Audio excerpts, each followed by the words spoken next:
¿Qué tal? ¿Cómo están? Muy buenos días a todos ustedes aquí en el curso de Historia, como todos los lunes. Buenos días, José, Jessy, Lucía, Alesia, Carol. Muy buenos días a todos ustedes. Excelente. Carla, Nicole, buenos días. Bueno, tenemos bastante material que compartir hoy día con todos ustedes, así que de frente vamos al grano. Listo. Excelente. Vamos, aquí compartimos materiales con ustedes. Ya, voy aquí a buscarlos en mis carpetas. Denme un segundito nada más. Listo. Muy bien. Así que ya estamos comenzando. Estamos ya en la semana 8, ¿correcto? Muy bien. A ver, comencemos entonces. Aquí abrimos los archivos. Tenemos bastante tema. Ya, vamos a hacer prácticamente toda la edad moderna. Humanismo, renacimiento, reforma, contrarreforma, la expansión europea, los imperios coloniales y los estados modernos. Es decir, vamos a abarcar prácticamente hasta el siglo XVIII, dejando los temas de ilustración, Revolución Francesa y Revolución Industrial para la próxima clase. A ver, Oscar, Jocelyn, Estefano, José, no, aparentemente debería tocar José, pero eso lo haremos la próxima semana, con calma. Aquí están justamente los temas que haremos ahora, ¿correcto? Muy bien. A ver, entonces pasemos de frente al grano, como se dice. A ver, comencemos. Primero veamos rápidamente, veamos rápidamente el contexto del humanismo y el renacimiento. Como les estoy indicando, hoy día haremos Edad Moderna. Y la Edad Moderna es un curso que yo dicto también en el Departamento de Historia, ya los alumnos de cuarto año de carrera, ya les digo lo siguiente, ¿no? A ver, para que ustedes tengan una idea muy sencilla en cómo manejar este periodo, ¿ya? El periodo es Edad Moderna, y la Edad Moderna representa cambios culturales, cambios políticos, cambios religiosos, cambios económicos. Bueno, vamos a comenzar entonces viendo los cambios culturales, intelectuales, que son muy importantes. Así que arranquemos. Humanismo, renacimiento tiene sus antecedentes, donde en el desarrollo de una economía urbano-comercial. Ya, esta economía urbano-comercial, ¿dónde se desarrolló con mayor fuerza? En el Mediterráneo, ¿correcto? ¿Cuál es entonces va a ser el lugar donde surja el humanismo renacimiento? En las ciudades mediterráneas que tengan una más potente burguesía. Italia. Entonces, esto va de la mano con el crecimiento económico de la burguesía. Sí, esto hay que insertarlo en un término para que se entienda bien, ¿ya? Aquí vamos a hablar de el capitalismo comercial. Capitalismo comercial. Excelente. Vamos a por aquí, a checar un poquito la letrita, estamos llegando a la letra. Ahí está. Comercial. Excelente. Muy bien. José nos dice, el comercio de la edad moderna comienza en Génova y Florencia. A ver, no. A ver, desde el siglo XI, ya, con los cambios que hubo por el contexto de la cruzada y una revolución agrícola, entonces van a resurgir las ciudades. ¿Correcto? Llegado el siglo XV, que es nuestro periodo de hoy día, ¿correcto? Ya ese comercio urbano burgués, capitalista, mercantil, comercial, se va a extender. Entonces, digamos que Génova, Florencia, Milán, Nápoles se van a encumbrar, ¿ya? Con las grandes potencias en el siglo XV. Entonces, aquí vamos a ver rapidito entonces cuáles son las causas.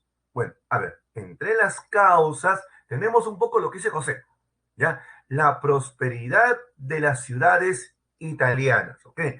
En ese caso habría que hacer hincapié que cuando hablamos de esta prosperidad hay que hacer mención de la ciudad más importante, Florencia.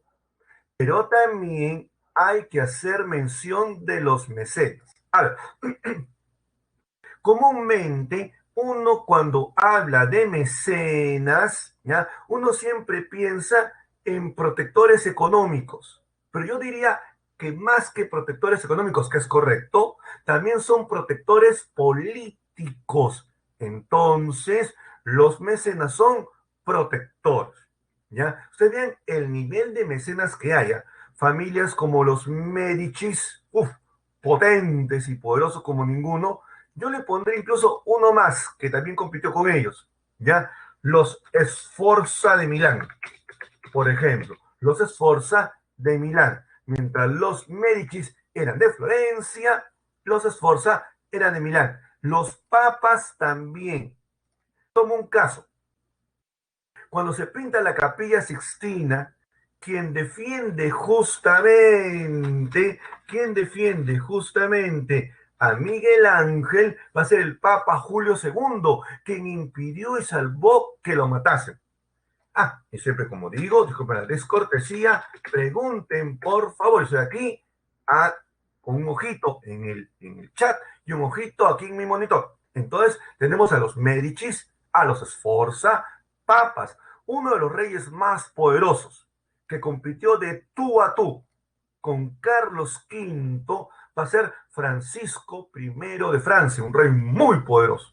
Entonces, digamos que ya a estos factores de los mecenas, de las ciudades italianas, ya hay que sumarle también el exilio de los intelectuales bizantinos, ¿correcto? La clase pasada dijimos que los más importantes intelectuales del mundo medieval eran los bizantinos. Entonces, cuando los turcos otomanos toman Bizancio, ya que ellos son musulmanes, combinan a los bizantinos, uno, a quedarse siendo musulmanes o a irse al exilio. Y los intelectuales bizantinos, ¿a dónde se van? No, lo reciben con los brazos abiertos. No, que ellos son los mejores cultivadores del mundo clásico, así que Europa los recibirá con los brazos abiertos a estos intelectuales bizantinos. Pero hay un súper invento importante que se llama la imprenta. Ahora, digamos que la imprenta fue un mecanismo de difusión. ¿Por qué? Porque este gran invento del alemán Gutenberg, no olviden ustedes que los chinos ya tenían imprenta. Gutenberg como que la perfecciona y al perfeccionarlo permite difundir la cultura más rápido. ¿Por qué? Porque los costos bajan. ¿Por qué? Porque el gran factor importante que hace Gutenberg es lo que se conoce como los caracteres móviles. ¿Qué son los caracteres móviles? A ver, la imprenta china eran planchas de madera, ¿ya?, que se tallaba con una brocha, se untaba con tinta y se apretaba bajo presión y se imprimía. En cambio, la de Gutenberg, con sus caracteres móviles, correcto, va a ser como un rompecabezas, que tú colocas las piezas, página uno, imprimes, desmontas y armas como un rompecabezas la página 2. Alguien me puede decir, Carla, profe, Carlos V era de España y Francisco, ¿de dónde? De Francia. Aquí está, mira, aquí está. Ahí dice Francisco I, y aquí al costado está Francia, que es el país. Eran archirrivales, tan rivales eran que se fueron a una guerra. Sí, pelearon en una guerra muy sangrienta Carlitos con Francisco. A ver, ¿alguien me puede decir, por favor, cuál es el primer libro impreso por Gutenberg? A ver, primer libro impreso. A ver, ¿quién me lanza la pregunta? José dice, lo que hacían los chinos no era propio de la silografía. Claro, pero es una forma de imprenta. La imprenta china se llama silografía porque es en base a madera y planchas de presión. En cambio, la imprenta de Gutenberg es de metal y se hace en torno ya a caracteres móviles. A ver, lanzo la pregunta otra vez. ¿Quién me dice, por favor, cuál será el primer libro impreso? La Biblia, lo máximo, José. Estás en todas, en todas. Excelente. Muy bien. A ver, ahora sí. Salgamos de esta primera imagen. 9:50. Yo tengo un video bien chévere que quiero compartir con ustedes sobre Luis XIV, el Rey Sol. Excelente. Ya, a ver. Primero comencemos con el humanismo. Aquí va. El humanismo, siglos XIV y XV. A ver, el humanismo antecede al Renacimiento. El humanismo es antes que el Renacimiento. ¿Ya? ¿Correcto? Entonces, para distinguirlo es muy fácil. El humanismo es lo intelectual, lo ideológico, las ideas. El Renacimiento es lo cultural, es el arte. Ahí está. Entonces vamos a movernos con ese criterio, ¿ya? ¿Correcto? Muy bien. A ver, primero comencemos con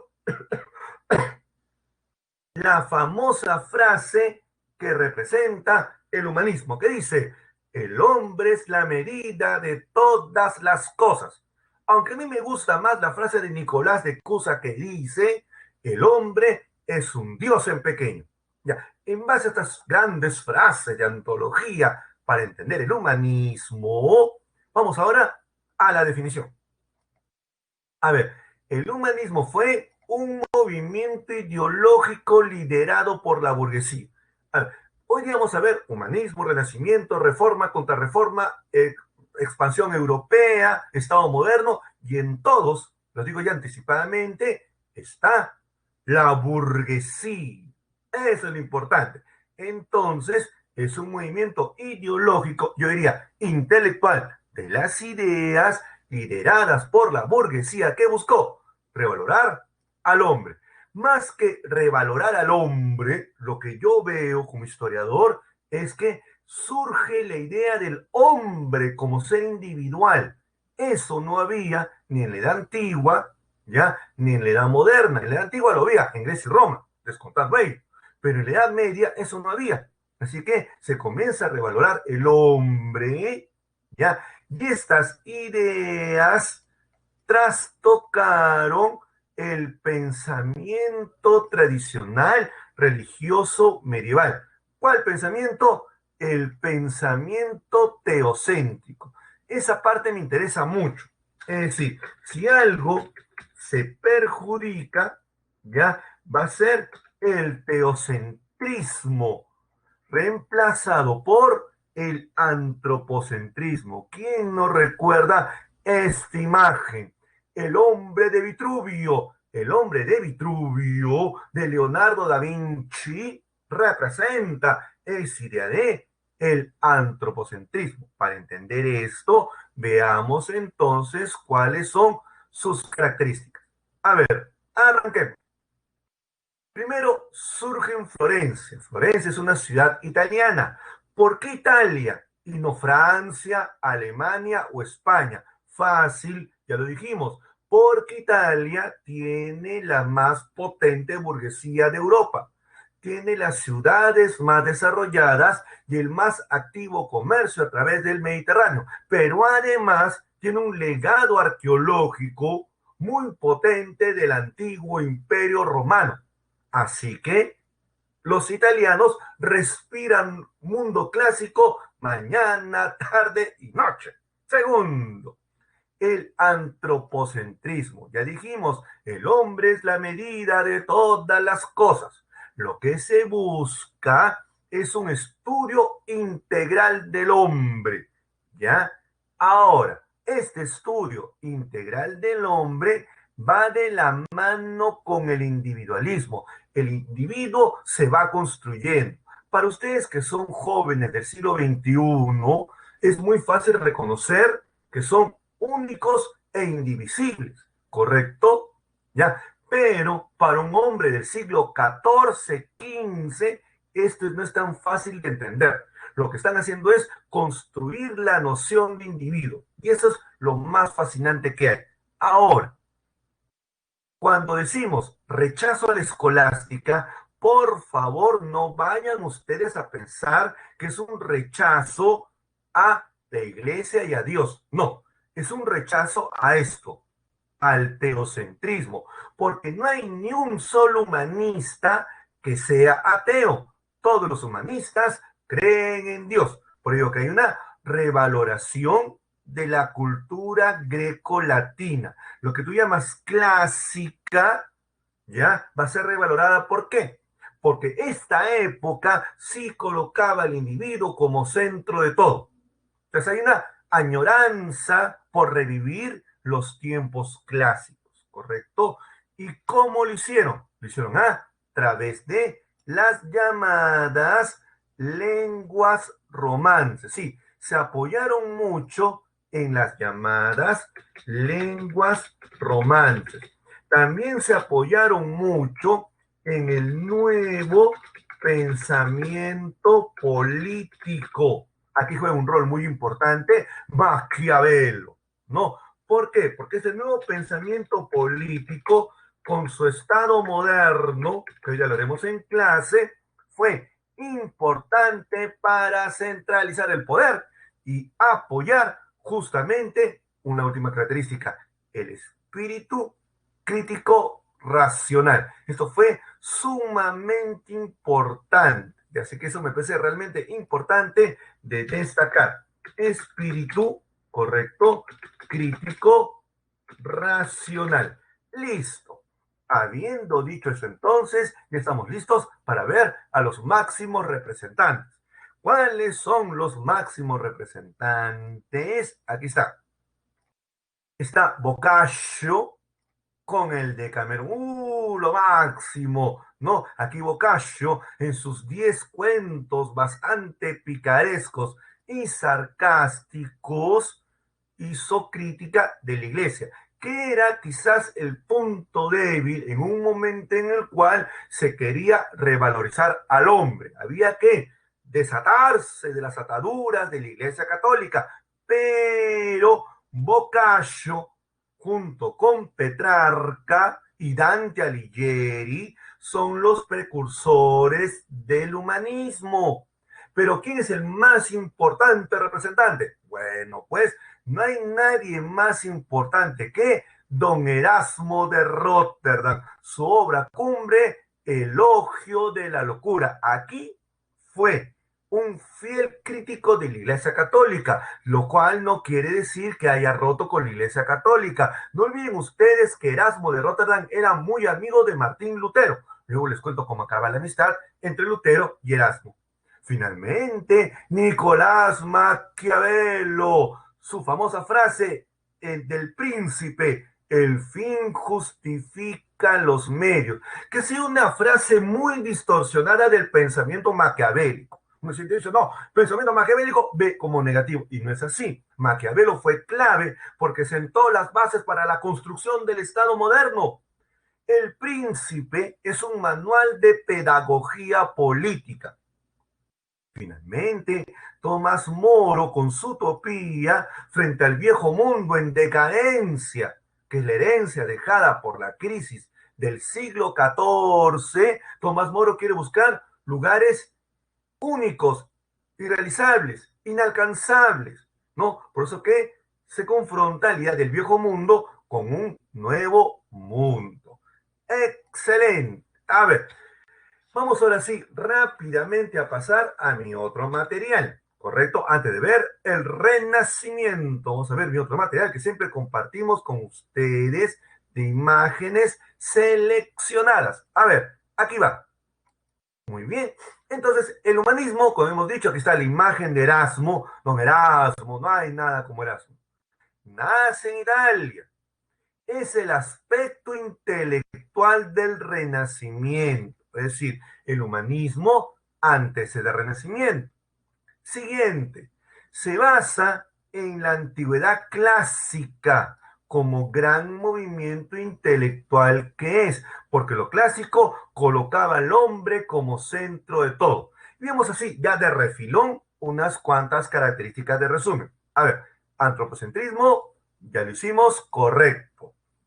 ¿El hombre es un ser universal? Claro que sí, el cual puede construir su propio destino, ya no el teocentrismo que colocaba en un extremo al hombre y en otro extremo a Dios, y lo que nos decía era que lo que había que hacer era entender el plan divino de Dios. Para ello desarrolló un espíritu crítico, por eso que se alejó de la escolástica, aunque en lo religioso sigue presente, ¿ya? Porque todos son creyentes, todos son católicos, ¿ya? aunque la razón va comenzando a sobrepasar la fe, pero muy lentamente.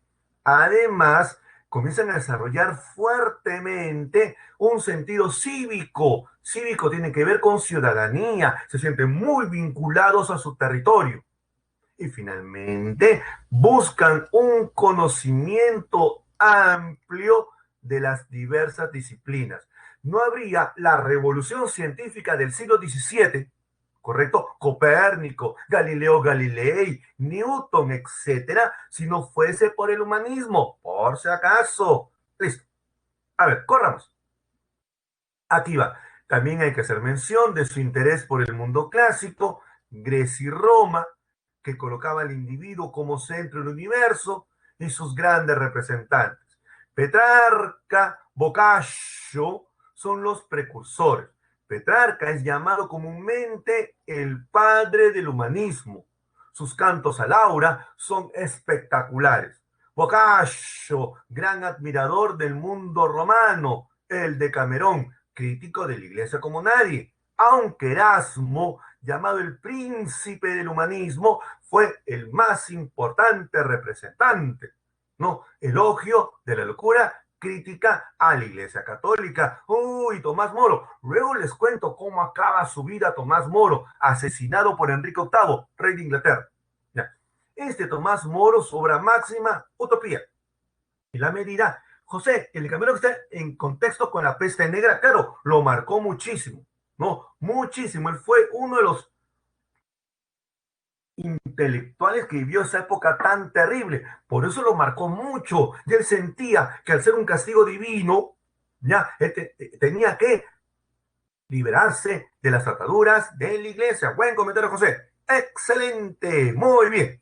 A ver, aquí vamos a ver así con las características del Renacimiento. Vamos a ir por partecitas. Antes de ver esto, veamos rapidito nuestro otro material. Aquí va. A ver, Renacimiento viene después del humanismo, siglos XV y XVI. Aquí sí vamos a ver varias imágenes de arte. Ya he seleccionado unas imágenes bien chéveres que quiero compartir con ustedes porque siempre es bueno saber un poquitín de arte. A ver, primero comencemos con la definición. Arranquemos. En primer lugar, fue un movimiento de renovación pero cultural. El otro fue intelectual de las ideas. Este fue cultural. Y al igual que el humanismo surge en Italia, ¿ya? Y se extendió por las principales artes plásticas. Entonces, digamos que tiene que ver con el arte, el Renacimiento. El humanismo tiene que ver con lo intelectual de las ideas, con el pensamiento.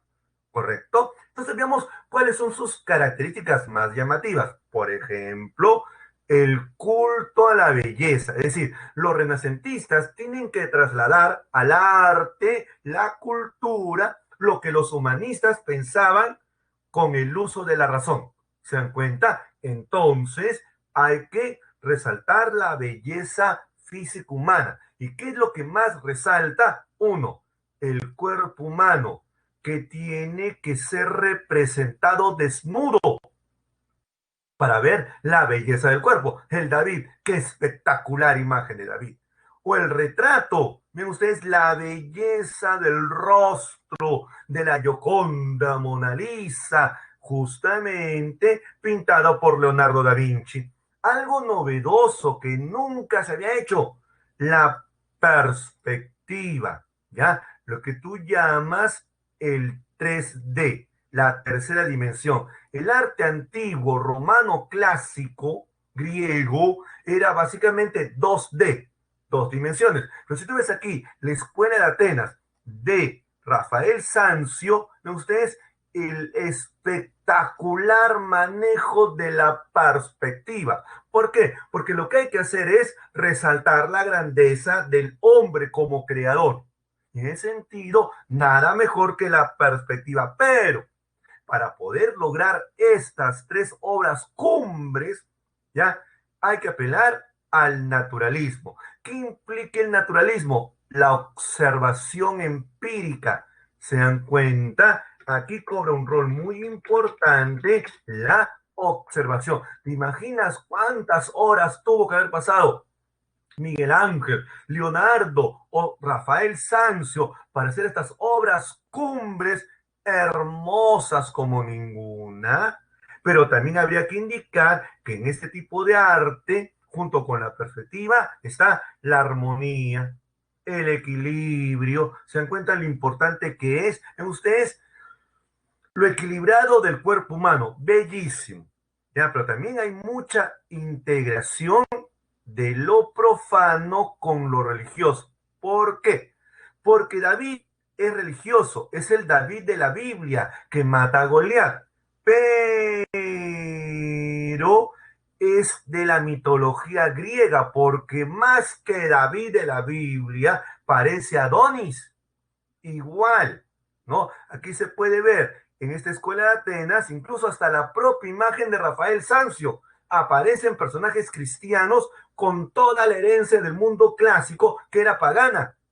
Y ahí está lo espectacular de haber integrado lo profano con lo religioso, porque todos son creyentes, pero también es una época de gran renovación científica. Esto no se hubiese podido lograr sin el uso de la razón. A ver, aquí vamos a ver algunos representantes. Yo tengo todas las obras de estos representantes bien chévere ya en mis imágenes, ¿correcto? Ahora, Donatello, Botticelli, Miguel Ángel, Don Leonardo da Vinci, Rafael Sanz, ¿correcto? Muy bien. A ver, así que comencemos a ver mi otro material para hacerlo con más calma, ¿ya? A ver, comencemos entonces a ver aquí el otro material de imágenes. Correcto. A ver aquí, rapidito. ¿Cuáles son las características del Renacimiento? Uno, se inspiraron en la antigüedad grecolatina, igual que el humanismo. Dos, antropocentrismo. El ser humano es el gran protagonista, igual que el humanismo. Tres, aquí ya va la diferencia. El arte se basa en la naturaleza, es naturalista, se basa en la observación. ¿Se dan cuenta? Se basa en la realidad, pero no una realidad idealizada. No, no, no. Hay que ver la realidad tal cual es. Y aquí lo importante es que después de mucho tiempo, porque eso no ocurre mucho en la Edad Media, los artistas comienzan a encumbrarse, los artistas firman sus obras, uno sabe quién es, ¿ya? Y da mucha fama y riqueza Miguel Ángel, Leonardo da Vinci, ¿se dan cuenta? Donatello, Botticelli, Sanzio. Y esto va de la mano con el apoyo de los mecenas, estos protectores económicos y políticos. Correcto. Así vamos a ver elementos complementarios característicos. Aquí lo que le decía, la perspectiva no es cualquier cosa. Ven ustedes, aquí Van Eyck, ¿ya? Que es la escuela flamenca. Ven ustedes qué tal manejo tiene de la perspectiva. Aquí lo que se quiere resaltar es la grandeza de la creación humana. ¿Se dan cuenta ustedes lo esplendoroso que es el hombre? Pero también no podemos dejar de lado, porque eso tiene que ver con la renovación científica, los grandes avances científicos que luego van a dar impulso a la expansión geográfica, como la cartografía, la geografía, pero también la botánica y la zoología. ¿Se dan cuenta ustedes qué tales avances hubo en este periodo? Ahora sí, comencemos. ¿Ya? Aquí está, por ejemplo, el famoso Donatello. Donatello, sus dos hombres, bueno, tiene varias, pero digamos que sus obras cumbres, ya, son estas dos. Uno, el famoso David de bronce, ya, que es, digamos, más realista de la forma como Miguel Ángel hace su David. Y ustedes mismos lo van a ver. Este David se ve más pequeño en estatura, más delgado, más joven, ¿correcto? Ya, eso vamos a contrastarlo luego con el David de Miguel Ángel. Y una imagen espectacular, la famosa imagen de Botticelli. Aquí está, la otra imagen. Aquí vamos a ver, aquí todos por aquí. Este nombre de este personaje, Botticelli. Ya, a ver, y Botticelli, una imagen espectacular. El nacimiento de Venus. José, pero el David de Miguel Ángel logró retratar el miedo. Claro, o sea, son expresiones de la esencia de la naturaleza humana, como el miedo, no, la sorpresa. No me queda muy claro si el David de Miguel Ángel tenga miedo. Lo que sí tiene es síntoma de valentía. Pero ahorita vamos a ver, contrastemos imágenes. Dame un segundito nada más. Botticelli, el famoso nacimiento de Venus. Ahora, uno se puede preguntar, pero profesor, ¿Venus no es algo pagano en la mitología griega? Sí, ustedes vean todo el entorno de seres con alas, como si fueran ángeles, es propio de la tradición cristiana.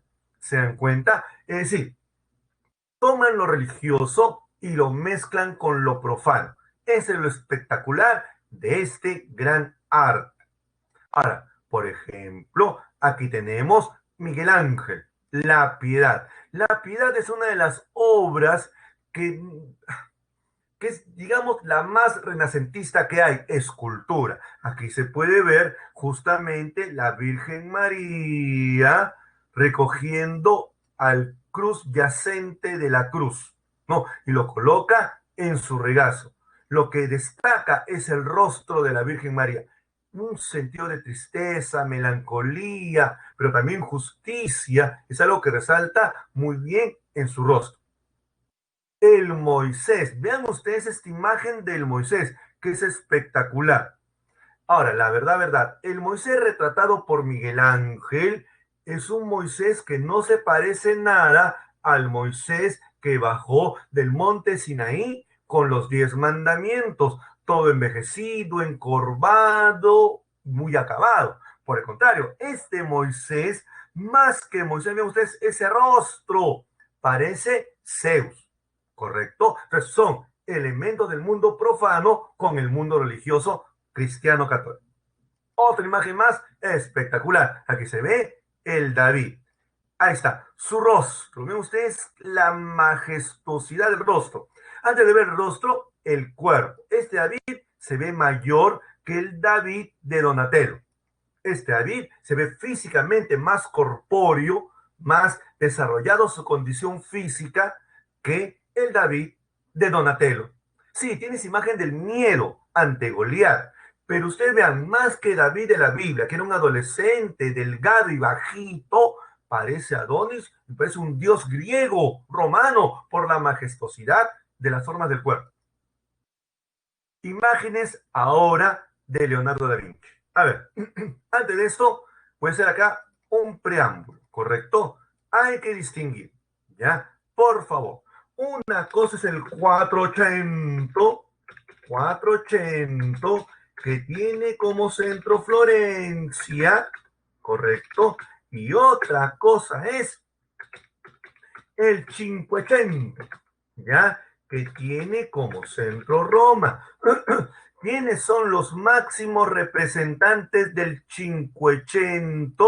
Bueno, pues los máximos representantes del 580 son justamente Miguel Ángel, Leonardo y Rafael Sanzio. Aquí vamos a hablar ahora de Leonardo da Vinci.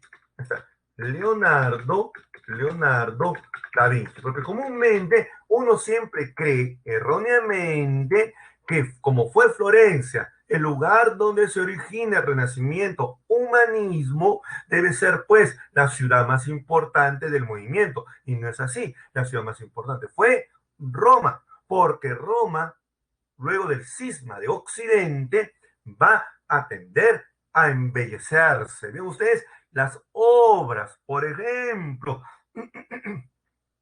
A ver, aquí tenemos, ya, aquí tenemos.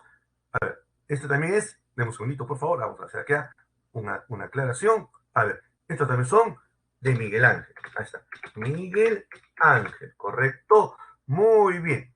A ver, ya, a ver.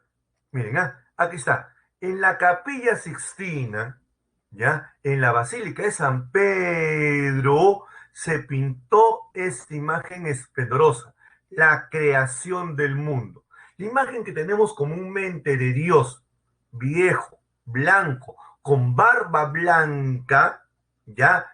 Es justamente de Miguel Ángel, que en la Capilla Sixtina este choque de dedos resume la idea de la creación del mundo. Una obra espectacular que tiene a Jesucristo en el centro es justamente una obra impresionante que Miguel Ángel la tuvo que pintar boca abajo. Fue muy difícil de hacer y pasó largos meses prácticamente sin comer ni dormir.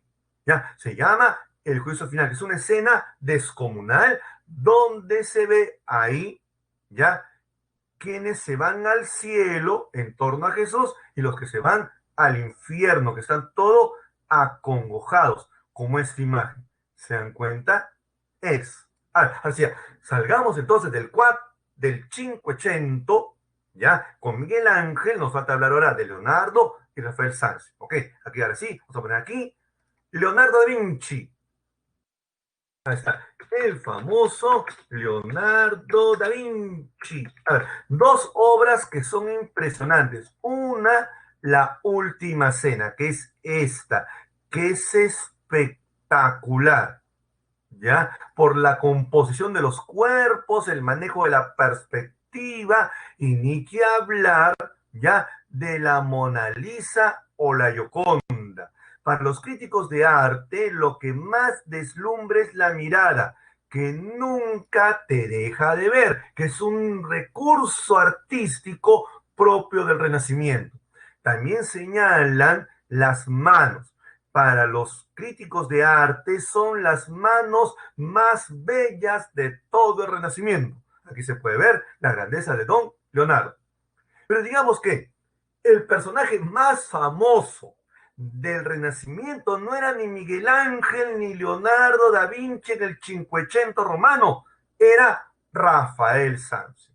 Y su obra cumbre, la que le ganó la fama y el reconocimiento, va a ser justamente La Escuela de Atenas.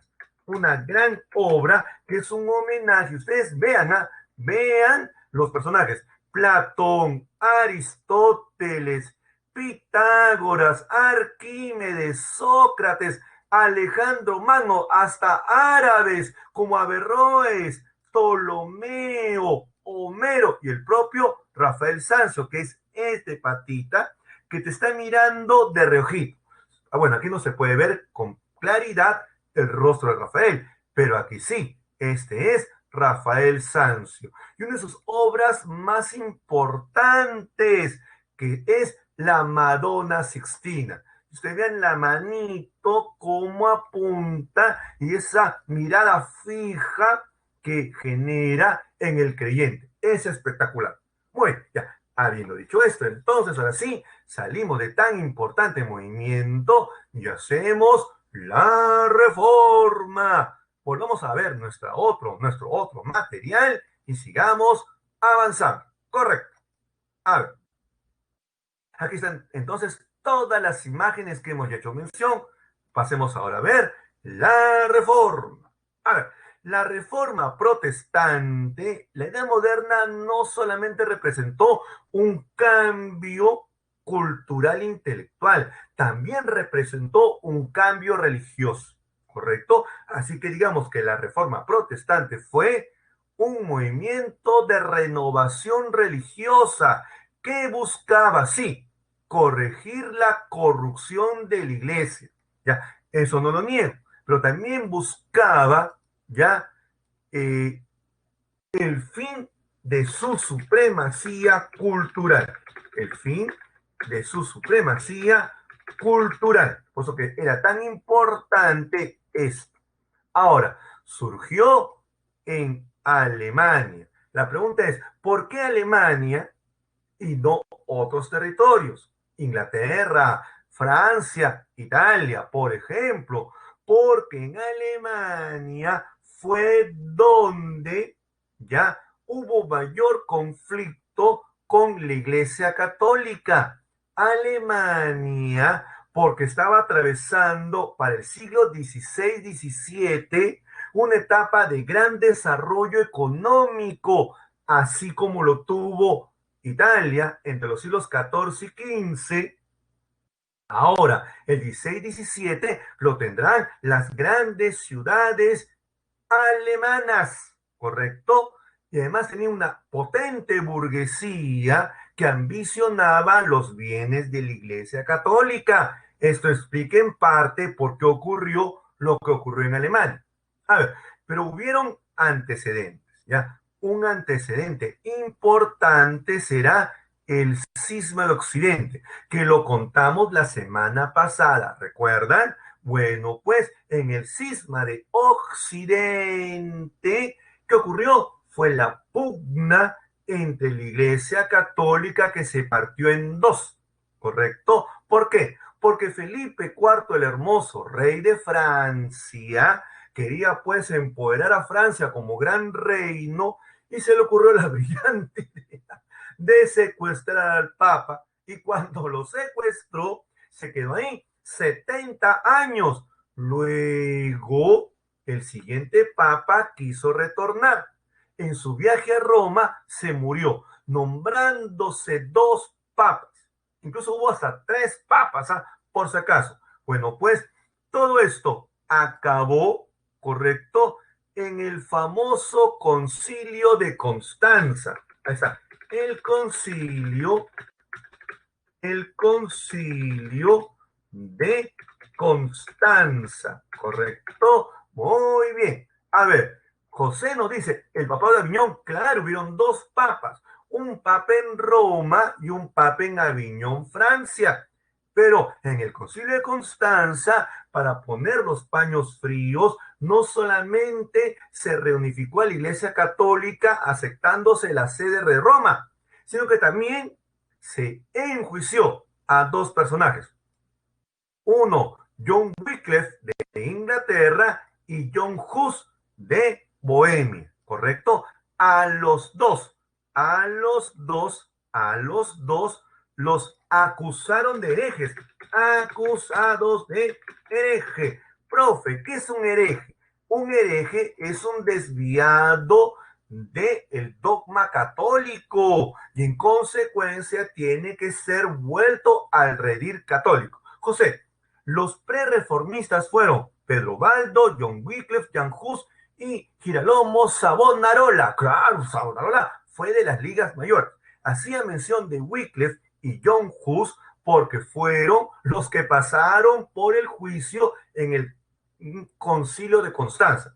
Lastimosamente, y aquí se ve, John Hus no se fue acusado de hereje, fue condenado a la pena de hoguera. Mientras que Wycliffe fue condenado de hereje, pero al reconocer la supremacía de la Iglesia Católica, terminó retractándose. Ahora, vamos a ver cuáles son las causas para la emergencia. Y sigan preguntando, porque José ha hecho comentarios bien chéveres, ¿ah? Por si acaso, pregunten. Está bien bacán los comentarios de don José. A ver, fue una crítica humanista. Claro que sí, ¿correcto? No olviden ustedes que Erasmo de Rotterdam, con el ojo de la locura, criticó duramente a la iglesia. Entonces, los humanistas eran críticos de la iglesia. ¿Se dan cuenta? También fue una fuerte confrontación de la monarquía con la iglesia. Por eso que surge en Alemania, donde las ataduras de la iglesia y las restricciones que impedían para el desarrollo económico alemán eran muy fuertes. Así que hubo una fuerte pugna entre los príncipes alemanes con los representantes de la curia eclesiástica, confrontación de la monarquía y la iglesia. Esto se llama secularización de bienes. Otros no quieren poner este nombre, ¿ya? Y le ponen otra palabrita, que también es sinónimo, ¿ya? Laicización. La laicización o secularización es cuando tú quieres ejercer el control sobre la iglesia, ¿ya? A su vez, quieres ir desprendiéndote de la iglesia católica. Entonces, esto uno lo llama secularización, ¿correcto? Ahora, también hay que indicar la corrupción de la iglesia. Esta es la época de los papas Borgia. Estos papas eran recontra bravos, ¿ah? Eran altamente corruptos, ¿ah? Pero esta corrupción iba de la mano ¿con qué? Con su excesiva riqueza y la exigencia tributaria eclesiástica, como el diezmo, por ejemplo. No olviden ustedes, ya lo dije, ¿correcto? Con el Concilio de Constanza, que está aquí, que pone fin al cisma de Occidente, Roma se vuelve a convertir en el centro de la iglesia, ¿correcto? Y al convertirse en el centro de la iglesia, tiene que ser embellecida. Por eso que el Cinquecento es del siglo XV, del siglo XVI. 500, 1500, donde está Miguel Ángel, Leonardo y Sancio. Entonces, hay excesiva riqueza. Además, puede ser mención de dos ideas importantes. Una se llama la simonía. ¿Qué cosa es la simonía? Es la compra de cargos eclesiásticos al mejor postor, se vendía, ¿ya? Y también habría que indicar que se relajan las costumbres. La Iglesia Católica no era pues tan santa como se pensaba, era altamente corrupta. Y además, digamos uno más, de Yapita. También hay que hacer mención entre las causas la escasa preparación, ¿correcto? No había, señores, preparación. No había ya en esta época los grandes conventos, seminarios para la preparación. Por eso que, y aquí viene ahora sí ya, el detonante. ¿Cuál será el detonante? Cuando el Papa León X ya generalizó la venta de indulgencias. ¿Para qué lo hizo? Para la reconstrucción de la Basílica de San Pedro, que querían ellos convertirlo en la basílica más grande de todo el mundo cristiano, más grande que la de Bizancio. ¿Recuerdan ustedes Santa Sofía? Eso, excelente, muy bien. A ver, entonces, ¿qué cosas son esto de la venta de las indulgencias? A ver, cuando decimos venta de indulgencias, lo que se vende no es el perdón del pecado, lo que se vende son las penitencias. Eso se vende, ¿ya? Es decir, es la disminución de las penas en el tránsito al purgatorio. No olviden ustedes que el purgatorio sí se crea en el siglo XI, ¿correcto? Como una etapa de transición entre el infierno y el cielo. Entonces, si tú quieres que tu muertito salga de el purgatorio, cómprale su bula de indulgencias para que sus penas sean menores y al ser menor tu pena, te vayas al cielo. Esa es la idea. Ahora, la doctrina se cree en el siglo XI. No, no, no, no, no, no, no. Lo que se cree en el siglo XI es la idea del purgatorio, la idea del celibato también es del siglo XI, por si acaso. A ver, ahora sí, vamos a ver aquí entonces a don Martín Lutero.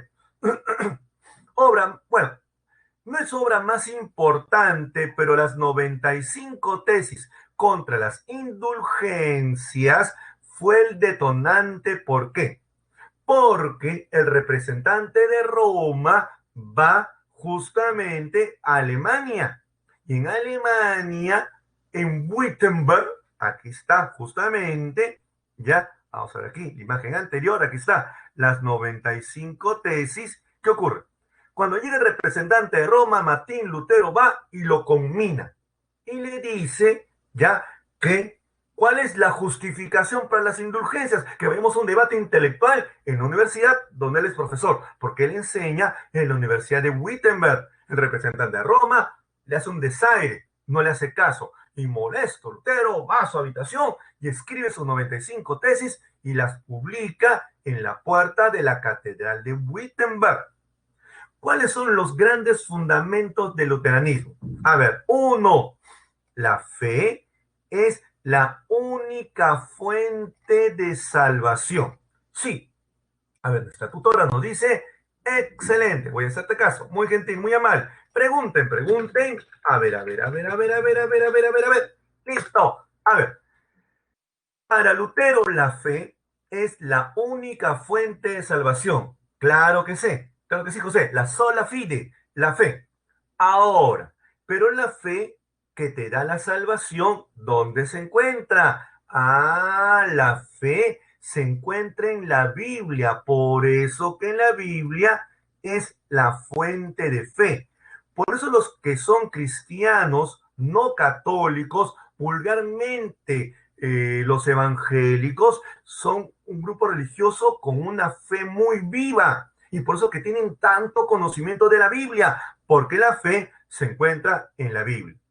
Ellos no admiten jerarquías, por eso que la persona que reemplaza al sacerdote será el pastor. Un pastor que es una persona común y corriente como cualquier otro, ¿ah? Por si acaso dirá Lutero.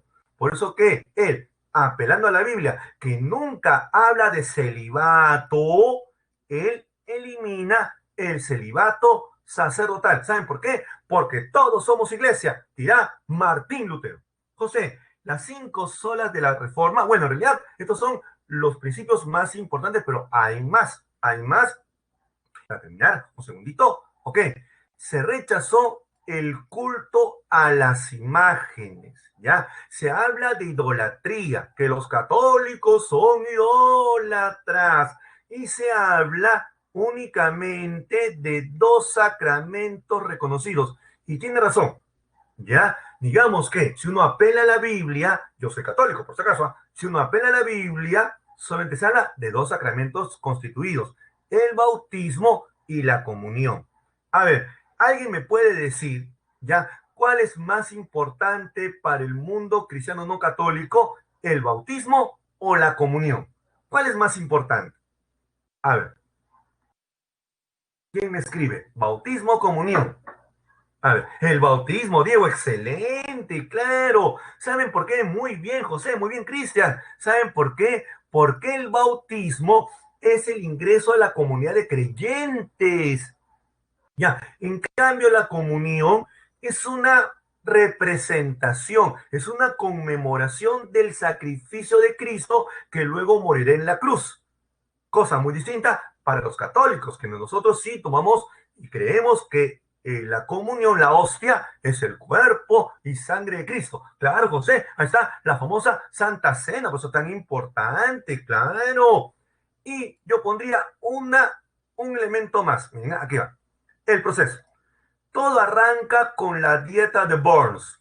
¿Ya? La dieta de Burns. Bueno, a ver, profe, ¿qué es una dieta? A ver, las dietas son como los parlamentos. Aquí se reúnen los príncipes alemanes que gobiernan cada reino, convocados por su emperador del Sacro Imperio Romano Germánico. En este caso, Carlos V de Alemania, Carlos I de España. Aquí Carlos V lo combina a retractarse a Martín Lutero y Lutero no quiere retractarse, por el cual Lutero será excomulgado y mandado al destierro. Y en el destierro se convoca luego la famosa dieta de Espira, la dieta de Espira, en la cual los seguidores de Lutero protestan, por eso los llaman protestantes. ¿Y por qué protestan? Bueno, pues protestan porque Carlos V dio la orden de que el luteranismo solamente se puede practicar dentro de los territorios que ya son luteranos. ¿Se dan cuenta? Ante esto viene la tercera gran dieta, la dieta de Augsburgo, donde será leída la confesión de Augsburgo, ¿correcto? ¿Qué es lo que ocurre? Lo que ocurre que Carlos V, que está cometiendo muchos errores, ¿ok? Invita ya a Martín Lutero a que sustente su doctrina. Él no va ni que fuera tonto porque sabe que lo van a apresar. Así que envía a Melanchthon.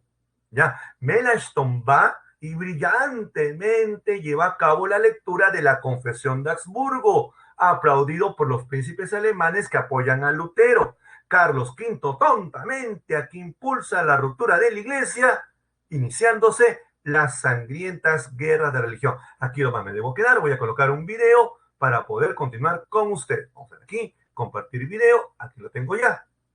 ¿Listo? Muy bien. Aquí está el link para poder verlo, ¿correcto? Era el rey de la belleza, el rey del esplendor. Acá, ¿listo? Entonces me voy retirando. Se desarrolló la industria, se lanzó el comercio internacional.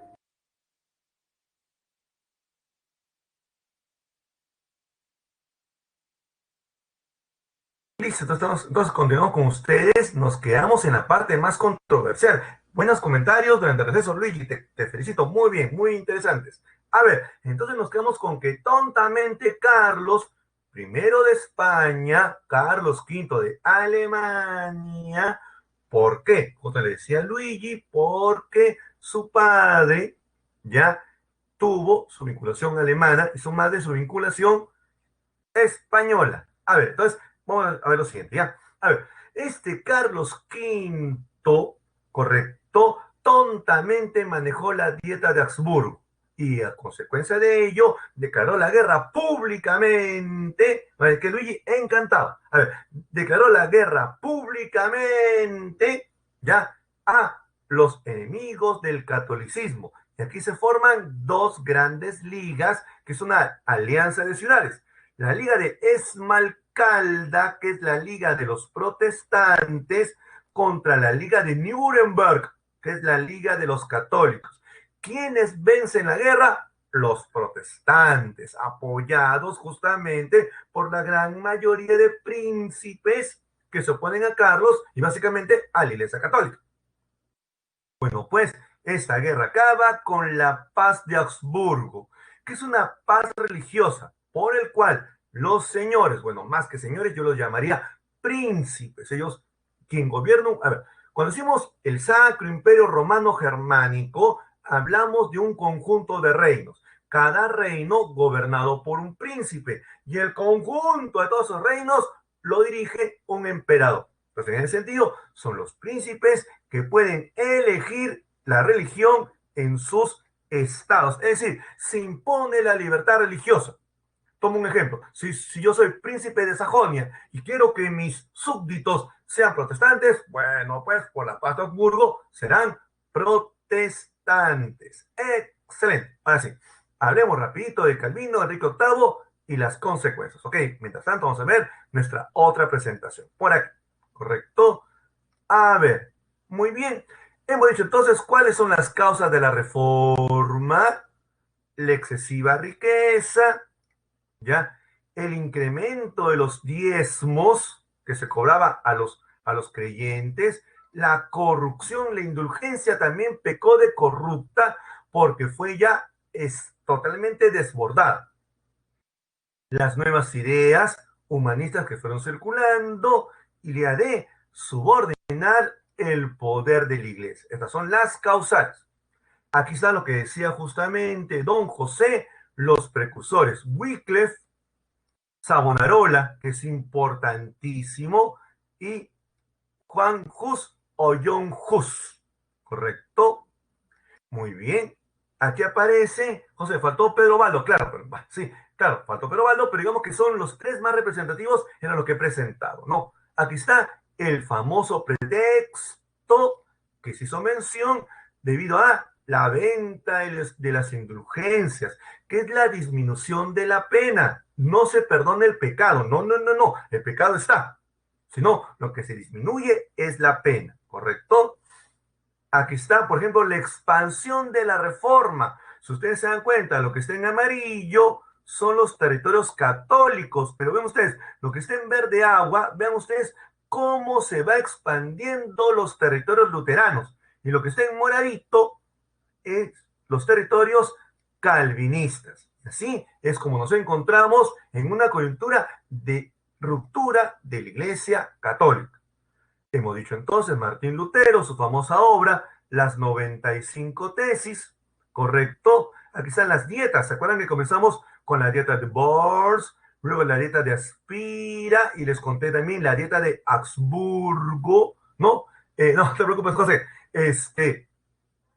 Que fue lo que desencadena justamente esta guerra. La Liga de Nuremberg con Carlos V a la cabeza y los príncipes alemanes con la Liga de Esmalcalda. Esta guerra la ganan los príncipes alemanes, la paz de Augsburgo, ya se estableció la igualdad, es decir, tolerancia entre luteranos y católicos. Y aquí están los principios más importantes del luteranismo, ¿correcto? Muy bien. A ver, ahora sí, pasemos a hablar rapidito de Juan Calvino. A ver, Calvino, por si acaso, él es francés, ¿ya? Él es un seguidor de Lutero. Debido a que en Francia también hubieron sangrientas guerras de religión, él huye de Francia y se va a Suiza. Exactamente, ¿dónde? Bruselas, ¿ya? Digo, Ginebra. Ginebra será llamada la Nueva Roma. Y aquí, si ustedes se dan cuenta, él mantiene los mismos preceptos que Martín Lutero, que son los mismos. O sea, y lo único que se diferencia, y lo voy a resaltar aquí con una rayita, es que él admite la predestinación, un extremo fatalismo. A ver, ¿qué cosa es la predestinación divina? Que es quizás lo único, y es algo muy importante, que aporta Calvino, que Lutero no lo desarrolla muy bien. Es decir, la obra cumbre de Calvino, institución de la religión cristiana, señala, ¿correcto? Que unos han nacido para ser salvados y otros han nacido para ser condenados. Si tú quieres estar, dice Calvino, dentro del bando, ¿ya? De los que serán salvados, debes tener una moral conservadora. Por eso es que Calvino, digamos que da un pie más adelante que Martín Lutero. Martín Lutero se quedó con los elementos que criticaban en la Iglesia Católica, pero en cambio Calvino se percató más en la salvación. ¿Se dan cuenta? Mientras que para Lutero la salvación es la fe, para Calvino es aceptar, ya que Dios nos ha elegido, unos para salvarnos y otros para condenarnos. Y en esa elección divina que Dios no te va a decir, eso genera mucha angustia, mucha ansiedad. Por eso que una manera para superar la ansiedad y la angustia de saber si eres elegido o eres condenado es que tengas una moral conservadora, listo, ya, y que apeles mucho al trabajo.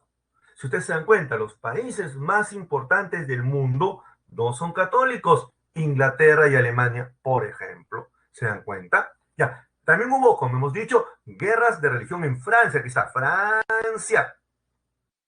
¿Ya? En Francia, los calvinistas se llaman hugonotes, que se enfrentan con los papistas de Roma. Esta guerra acaba con el triunfo de los hugonotes y con la firma del Edicto de Nantes, por el cual se brinda tolerancia al calvinismo. ¿Se dan cuenta cómo fue esto de la Reforma Protestante? A ver, en Inglaterra se encuentra Enrique VIII. Enrique VIII es el que llevó a cabo la Reforma en Inglaterra. José, y de la escuela de Calvino surge el arminianismo. A ver, lo que pasa con el calvinismo es que hay muchas variantes, ¿ya? Dentro del calvinismo, por ejemplo, están los puritanos. ¿Se dan cuenta? O sea, hay muchas escuelas que se van defendiendo. El problema con la religión protestante es que no tiene unidad, que sí lo tiene la Iglesia Católica. A ver, entonces en ese caso, a ver, Enrique VIII, ¿ya? Causa la anulación del matrimonio con Catalina de Aragón. Señores, Catalina de Aragón no es cualquier mujer, es la hija de los reyes católicos. Así que era imposible que ningún papa le dé el divorcio a Enrique VIII. Y peor aún, él dice haberse enamorado de Ana Bolena, una mujer de su corte. Y en consecuencia, como le rechazan el divorcio, él firma el acta de supremacía, por el cual se coloca como jefe de la iglesia anglicana. Sí, él es la gran cabeza de esta iglesia anglicana. ¿Se dan cuenta? Que es independiente de Roma. Ahora, lo interesante aquí, que cuando hablamos de anglicanismo tampoco hay que exagerar, no es una religión muy innovadora, es una mezcla de luteranismo más catolicismo. Sí, es una religión bien particular. Bueno, aquí aparecen abajo todas las esposas de don Enrique VIII. A ver, ahora hagamos la contrarreforma. Antes de ver la contrarreforma, veamos nuestro otro material. Por aquí. ¿Correcto? Ahí sigan preguntando, pregunten por favor, si fueran tan gentiles. A ver, hemos dicho entonces, ya Calvino, muy bien, Suiza, exactamente Ginebra, Sobra Cumbre, institución de la religión cristiana, y como hemos dicho, todo lo que está aquí, el punto 2, 3 y 4, es luteranismo, porque al fin de cuentas el calvinismo es luteranismo radical, ¿correcto? Quizás lo más innovador se llama la predestinación divina que acabo de hacer mención. Enrique VIII, hemos dicho, rey de Inglaterra, Tudor, él es un Tudor. ¿Recuerdan ustedes las guerras de las dos rosas? Quien se encumbra finalmente son los Tudor. Bueno, pues no se le autoriza su divorcio, firma el acta de supremacía, con lo cual se convierte en cabeza de la iglesia anglicana. ¿Cuáles son las consecuencias? Que se produjo otra vez una ruptura de la iglesia católica. Esto fue un cisma, aunque históricamente nosotros no le ponemos el nombre cisma, como si fue el de Oriente y el de Occidente, fue un cisma. Por si acaso, la iglesia católica se dividió. Haciendo mención a lo que decía José en torno al arminianismo, el gran problema con las iglesias protestantes que no son unidas. Así que surgen muchísimas iglesias protestantes debido a su falta de unidad. Esta fue una etapa de intolerancia religiosa, por eso que hubieron guerras de religión. Intolerantes fueron los católicos e intolerantes fueron los reformistas, por si acaso. ¿Ya? Por eso que hay guerras de religión. Hemos visto los dos casos más sangrientos, el caso de Alemania y el caso de Francia. La Iglesia Católica también respondió y aparece la llamada contrarreforma. A ver, y hablando de la contrarreforma, a ver, comenzamos. Listo. A ver, la contrarreforma, correcto. La iglesia, sus jerarcas buscaron la renovación del catolicismo.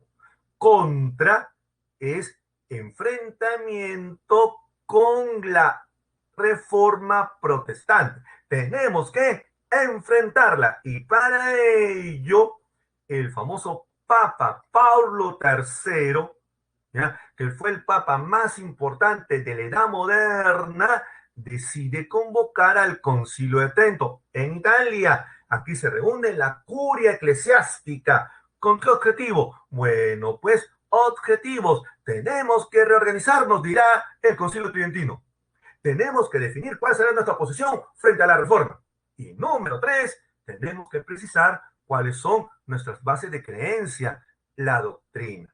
Por eso que su finalidad, ¿cuál es? Robustecer la autoridad del Papa, que está bastante debilitado justamente por Calvino y Lutero. Ahora, ¿cuáles serán los grandes acuerdos del Concilio de Trento? A ver, aquí haremos mención básicamente de lo que aparece aquí, son los acuerdos de carácter doctrinario. Aquí están los acuerdos de carácter doctrinario. ¿Cuáles son? los principales acuerdos doctrinarios que el Papa, muy débil cuando llega a Trento, ahora es reconocido como jefe supremo de la Iglesia. Incluso se habla de la infalibilidad papal. El Papa nunca se equivoca. Otro elemento importante, la Biblia, que deberá ser interpretada únicamente por la Iglesia. Señores, Lutero, uno de los principios muy importantes, no solamente fue la fe, la Biblia, sino también la libre interpretación o libre albedrío. Nosotros los católicos no tenemos libre albedrío, ¿correcto? Además, se reafirman los sacramentos, que son 7, el culto a las imágenes, ¿ya? Como lo más importante, incluso las buenas obras, ¿ya? Para Lutero, las buenas obras no valen de nada si tú no tienes fe. Para la Iglesia Católica dirá al revés. De nada valdrá la fe si no haces buenas obras. ¿Se dan cuenta? Y eso señala la Iglesia Católica. Conclusión, ¿ya? Digamos que aquí se encuentran los elementos de doctrina más importantes. Ahora, ¿cuáles serán los instrumentos que utilizó la Iglesia Católica contrarreformista para poder detener el avance protestante? A ver, vamos a comenzar al revés, ¿ya? Primero comencemos con el Tribunal del Santo Oficio de la Inquisición. A ver, el Tribunal del Santo Oficio de la Inquisición fue reestructurado por el Concilio de Trento. ¿Ok? La Inquisición persigue a los herejes y en esta Inquisición se permite el uso de la violencia.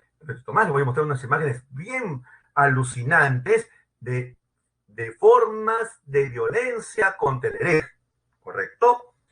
Ahora, complementariamente con el uso de la violencia permitida a la Inquisición, se encontraba también la elaboración del índex, señores. El Santo Oficio elabora el índex. Índex es una palabra en latín que significa índice, ¿ya? Que es la lista de los libros prohibidos para los católicos, ¿ya? Si tú tienes un libro prohibido guardado en tu casa, serás procesado por la Santa Inquisición como hereje. Eso es. Entonces, son los libros prohibidos para los católicos. Y uno muy importante, la Compañía de Jesús, ¿ya? Ignacio de Loyola, ¿ya? Que era soldado, cayó herido. Esto se lo voy a contar mejor con las otras imágenes para poder complementar, ¿correcto? Y que haya todo ordenado. A ver, aquí entonces, vamos a ver por aquí ya. A ver, hemos dicho entonces la contrarreforma. La contrarreforma es una reacción de la Iglesia Católica ante el avance de la reforma. Fue un movimiento de renovación de la Iglesia Católica. ¿Qué buscaba la contrarreforma? Buscaba defender el catolicismo y reajustar los principios católicos. Por eso lo que hemos visto en el otro PPT son los elementos de doctrina más importantes que fueron ordenados. ¿Por qué? Es muy simple. Señores, el Concilio de Trento decía así: estos son los principios para ser un buen católico. O crees en esto, en esto, en esto, en esto, en esto, y eres católico, o no crees y eres hereje. Así era como actuaba la contrarreforma. Aquí tenemos sus instituciones, ¿ya? O también lo que llamamos instrumentos. Aquí está el famoso Paulo III, el Concilio de Trento, el índex hecho por la Inquisición. Aquí está la Inquisición y los acuerdos doctrinarios más importantes. Aquí está además el Santo Oficio, el índex, la Compañía de Jesús. A ver, vamos a ver aquí ahora. Aquí están algunas de las herramientas utilizadas y eran legítimamente utilizadas porque estaba permitido a la Inquisición el uso de la violencia. La tortura del potro, por ejemplo, que te colocaban ahí, te estiraban, el cinturón de San Erasmo, la pena de garrote que te asfixiaban, aquí colocaban tu cuello, la manecilla giraba y te asfixiaba, ¿correcto? La doncella de hierro de Nuremberg te colocaban dentro otro, en una condición realmente incómoda. Además está aquí la compañía de Jesús. Hemos dicho entonces que Ignacio de Loyola se llamaba Ignacio de Recalde, el cual era soldado del rey. Un día cayó herido, fue donde su hermano para ser atendido y recuperarse, y le pidió a su hermano que le brinde unos manuales de caballería. Él le dice que no tiene porque era un gran creyente y le entrega biografía de santos. Y ahí es donde recibe la iluminación de Dios, quien le dice, a partir de ahora te llamarás Ignacio de Loyola. Segundo, te convertirás en soldado de Dios. ¿Ya? Y es ahí cuando él deja las armas y se convierte, se coloca a disposición de la iglesia. Ahora, ¿por qué lo llama compañía? Porque en España los batallones de guerra no los llaman batallones, los llaman compañías, porque es una orden religiosa de carácter militar, muy jerarquizada, a la cabeza Ignacio Loyola, con su cuarto voto. Sí, ellos hacían 4 votos. Lo normal es hacer 3 votos. Ellos hacían 4 votos. El de Yapita era el voto justamente de obediencia al Papa. Ahora, el Papa le encargó la supermisión Pablo III de encargarse de la difusión de la Iglesia Católica. ¿Cómo lo hicieron? A través de la actividad pedagógica. Ellos controlaban la educación en Europa. Los centros educativos más prestigiosos eran regentados por jesuitas. Y segundo, la catequesis evangelizadora misionera. Ellos iban sin ningún miedo a distintas partes del mundo donde morían en gran cantidad. Pero como eran, ya, como soldaditos, hacían caso a todo lo que decía Ignacio de Loyola. Su obra cumbre se llama, y no puedo dejar de escribirla, es una obra maestra. Quienes han ido a un retiro católico, yo he ido a muchísimos cuando era joven, ya, se llama Ejercicios Espirituales, donde te habla de cómo imaginarte a Dios, abrir tu corazón a Dios, ¿no? Que es justamente lo que hacen los retiros católicos, que utilizan impunemente la obra de Ignacio de Loyola. ¡Listo! A ver, ahora sí, vamos a hablar ahora. A ver, entonces hasta aquí hagamos un resumen, ¿ya? Digamos que la Edad Moderna es una época de grandes cambios en el plano intelectual, cultural, humanismo, renacimiento. En el plano religioso hubo grandes cambios también, reforma contra reforma, pero en el plano geográfico también hubieron significativos cambios. Bueno, cerramos entonces aquí con Ignacio Loyola, quien mira fijamente a Dios. Esta imagen es realmente brillante de Rubens, y la compañía de Jesús con su cuarto voto, el famoso voto de obediencia al Papa. A ver, pasemos así a otro tema interesantísimo, ¿eh? La expansión europea.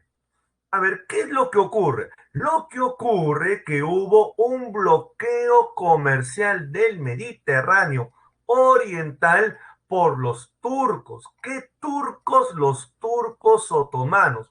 Cuando los turcos otomanos conquistaron a los bizantinos, y cuando lo conquistan, ellos que son altamente conservadores, bloquearon el Mediterráneo, elevando los impuestos de las transacciones comerciales.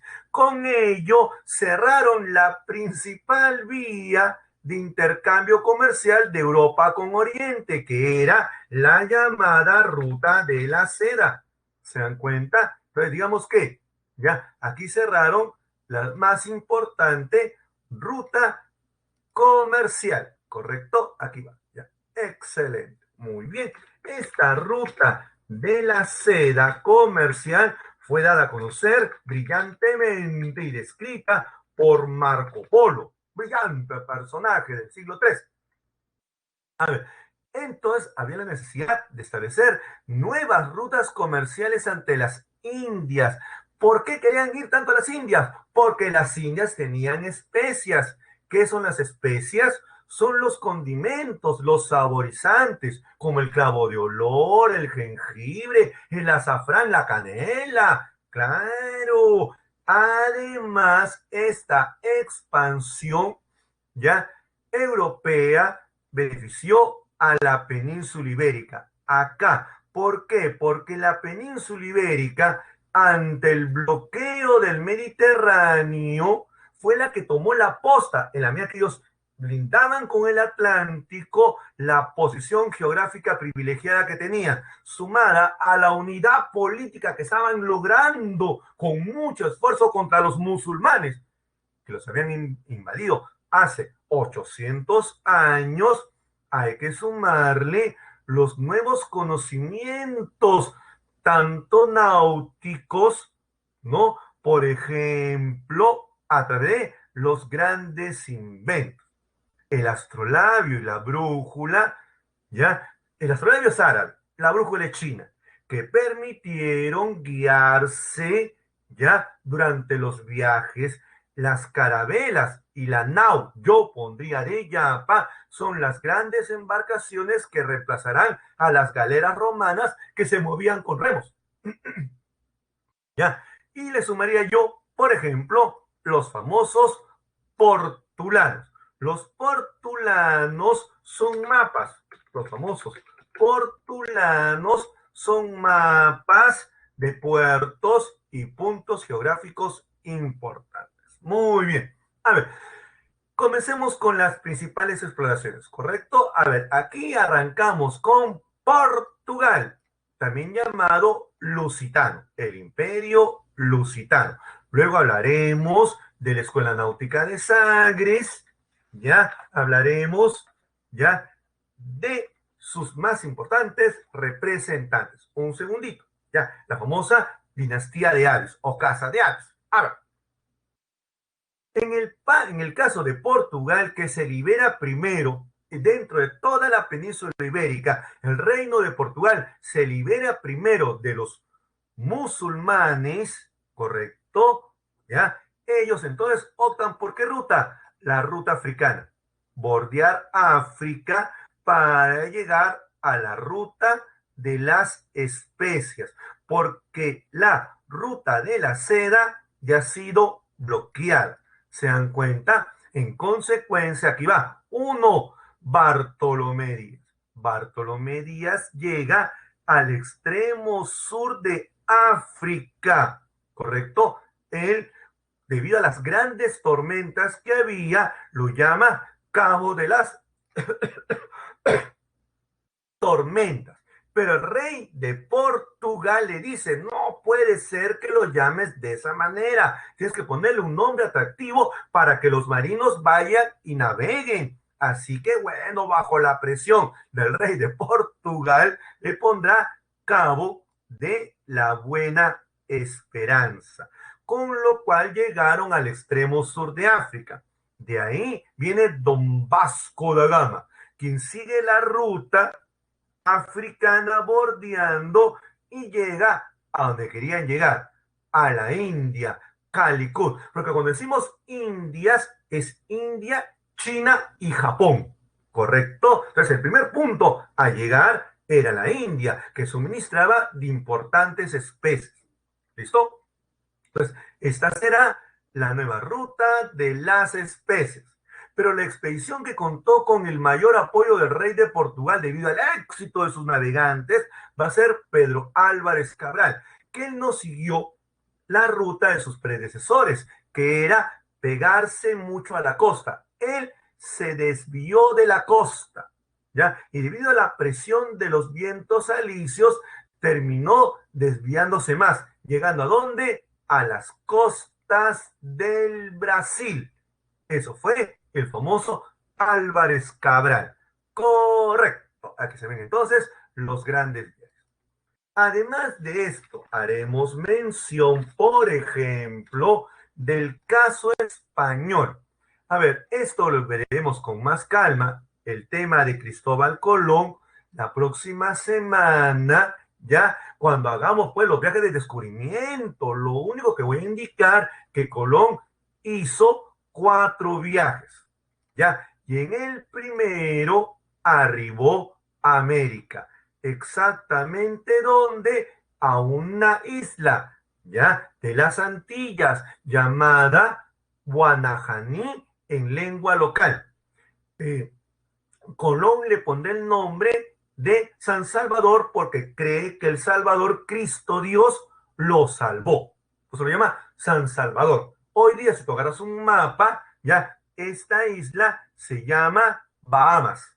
Ya, entonces eso vamos a explicarlo con calma, incluso la famosa capitulación de Santa Fe, ya, que Colón firma con los reyes de España, por el cual le dan autorización para poder llevar a cabo sus viajes. Ahora, un viaje que es importante, que también contó con muchísimo apoyo de la corona española, va a ser el que va a llevar a cabo Hernando de Magallanes. Se llama viaje de circunnavegación porque es un viaje que buscaba dar la vuelta al mundo. ¿Se dan cuenta? Pues era justamente la vuelta al mundo. ¿Y por qué Magallanes quiso darse la vuelta al mundo? Por dos cosas. Uno, porque él pensaba y estaba seguro que Colón no había llegado aún a las Indias, sino que él había llegado a un nuevo continente.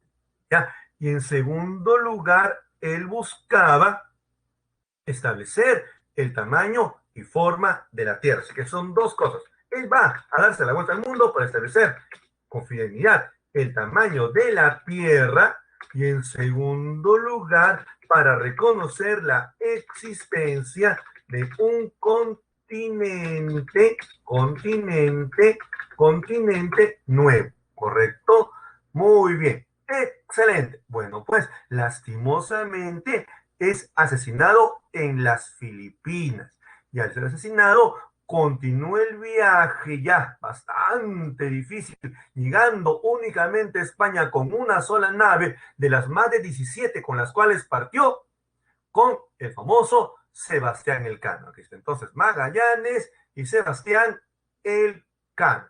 Correcto, listo, muy bien.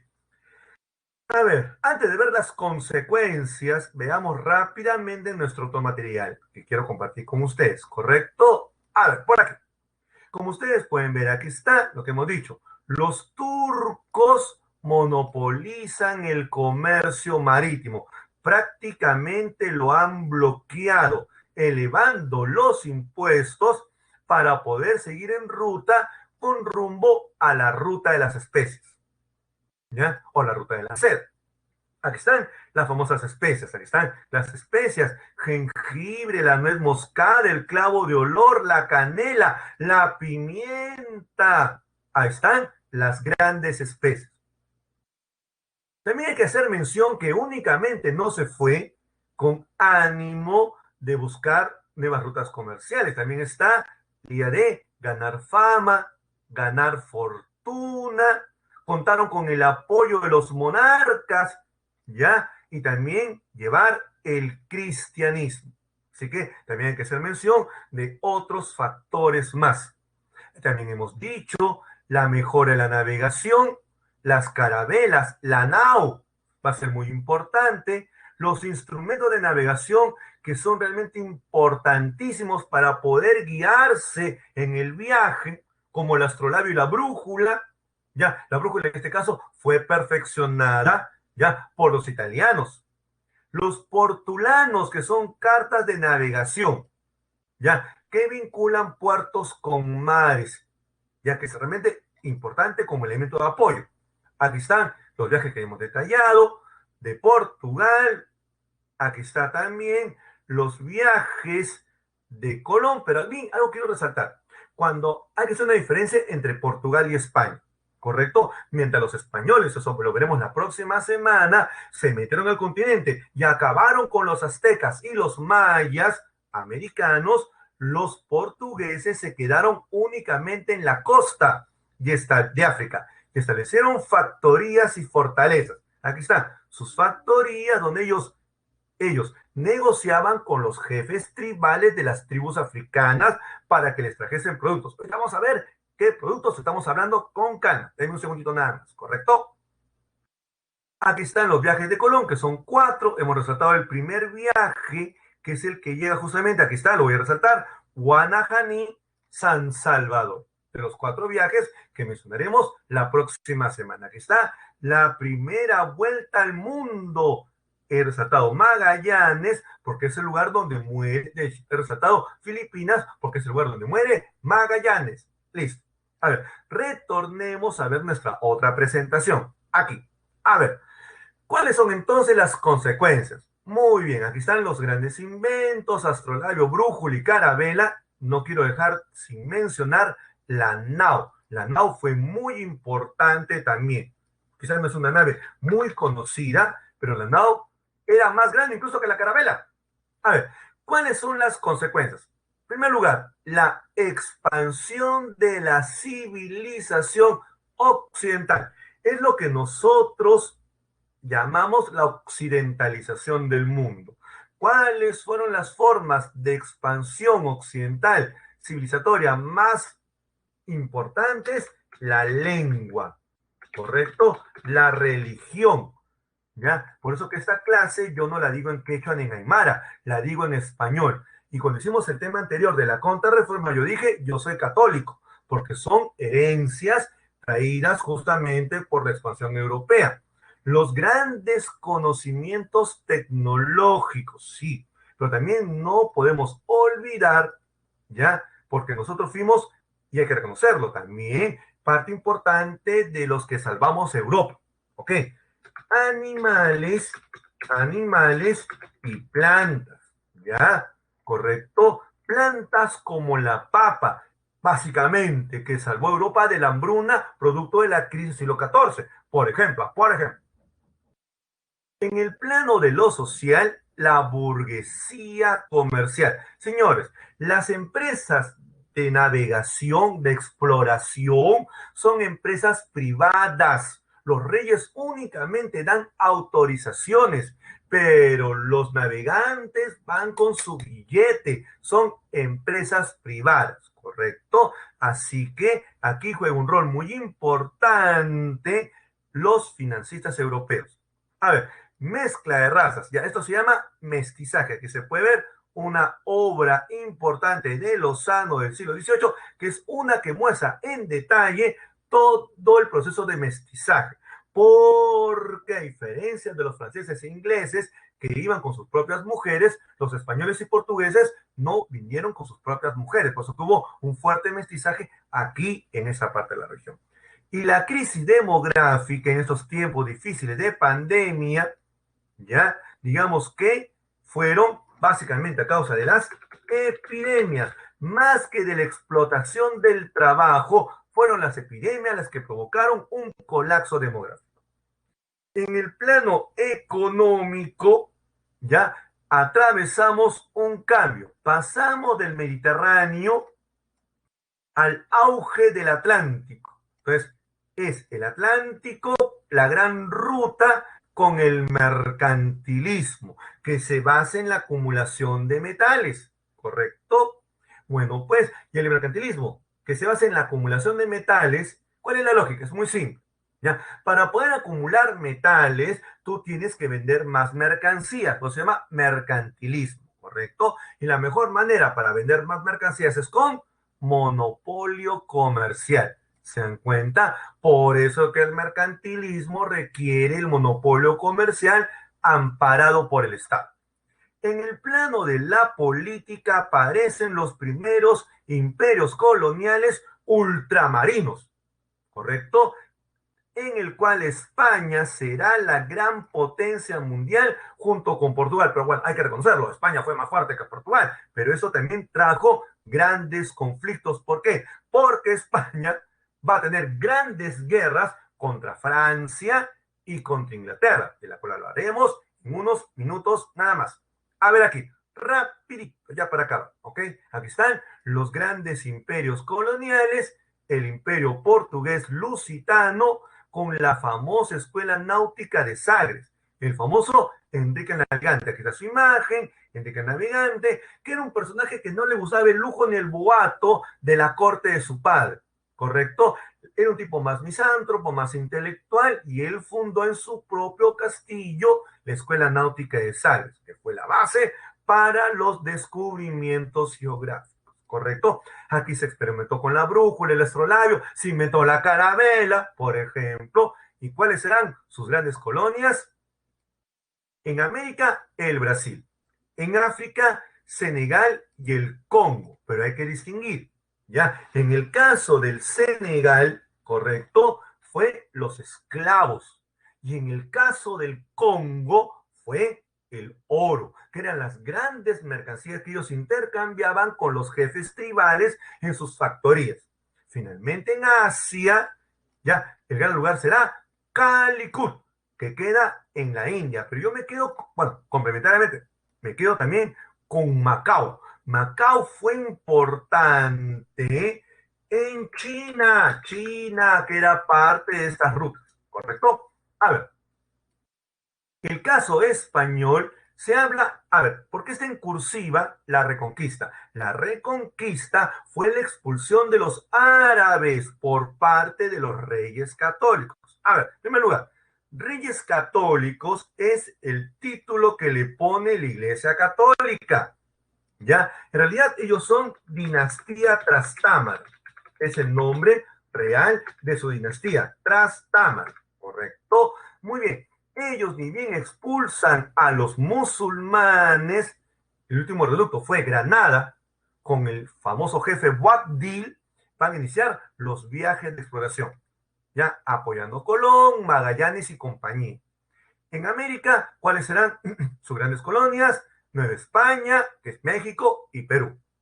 En el caso segundo, me interesa más destacar las Filipinas. Filipinas es el único país de Asia que es 100% católico. Por eso quería hacer mención de la herencia y las consecuencias que trajo eso. Muy bien, ahora sí. Los últimos minutos que nos quedaremos el tema de el Estado moderno. Ahora, cuando hablamos de Estado moderno, yo lo puedo resumir de la siguiente forma. Es la concentración del poder en manos del rey. Eso se llama Estado moderno. Y este Estado moderno tuvo, ¿ok? A ver, tuvo, primero, en el siglo XVI va a ser la llamada monarquía autoritaria, cuando se inicia el proceso de concentración del poder en el rey. El siglo XVII es su auge con el absolutismo, que es cuando se concentra el poder ya en manos del soberano. Pero esta forma tiene que ser modernizada. Y en el siglo XVIII, ya lo que vamos a ver va a ser ya una modernización que es el llamado despotismo ilustrado. Por eso que hoy vamos a ver básicamente uno de ellos, el absolutismo, ¿correcto? Este absolutismo va a tener en sí el Estado moderno, instituciones, que son cuatro. Comencemos. A ver, las Cortes Reales, ¿ya? Que son los consejos, ¿listo? Órganos de consulta, ¿ya? Tendrán como objetivo el sometimiento de la nobleza, que ahora se ha vuelto cortesana. ¿Qué va a hacer el rey? Como una forma de desarmar a los nobles señores feudales en la siguiente manera: vengan conmigo a mi corte, como hizo Luis XIV con Versalles. ¿Se dan cuenta? Ahora pasamos de una nobleza feudal a una nobleza cortesana al servicio del rey, quienes se convierten en los grandes consejeros del rey. Luego, la burocracia que va a administrar todo el reino llega desplazando las antiguas autonomías feudales porque son profesionales. Es una burocracia profesional que llega a todos los límites del reino. La diplomacia son muy importantes porque establece el equilibrio entre las potencias. ¿Cómo? Negociando, ¿ya? Señores, en la Edad Media era muy raro, ¿ya? Era muy raro que un rey de un reino se casase con la reina de otro reino.